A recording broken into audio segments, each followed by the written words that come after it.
Troisième joueur à aller vendre aussi, Martin Necas. Necas qui va très bien, connaît une de ses meilleures années, joue bien avec Nathan McKinnon.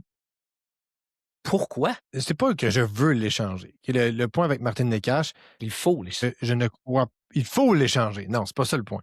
L'idée, c'est de dire qu'il est à son maximum de valeur en ce moment. Il ne peut pas valoir plus que ça. Il roule un rythme de 110 points de Martin Necas. Je comprends qu'il joue avec McKinnon et avec Makar et qu'il a une saison de feu de Dieu. Et je ne dis pas que cette saison-là est insoutenable. N'est pas là le point.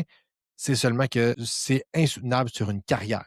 Fait qu'il peut faire cette saison, faire 110 points, mais l'année prochaine, les chances qu'il fasse 110 points sont très, très minces, à moins qu'il change des aspects de son jeu. Quand tu portes attention à la façon qu'il fait ses points, c'est un peu inquiétant sur une longue période. Ben 20 de pourcentage de tir, c'est peut-être un petit peu élevé. Il lance moins que dans les dernières saisons qu'avec les Hurricanes. Il lance juste 2,2 fois par match. Il a déjà fait du 3 puis du 2,9. 5 contre 5, le pourcentage de tir de ses coéquipiers, c'est 14 Ça veut dire que lui, quand il fait une passe, je comprends que tu joues avec Nathan McKinnon puis avec Kel McCarr, mais il est comme 14 c'est très, très, très, très, très, très, très, très, très élevé à 5 Ouais. contre 5.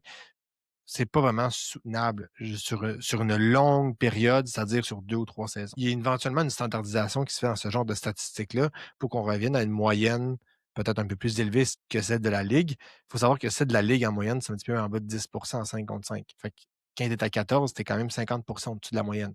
C'est commence à être pas mal de plus de buts et de points.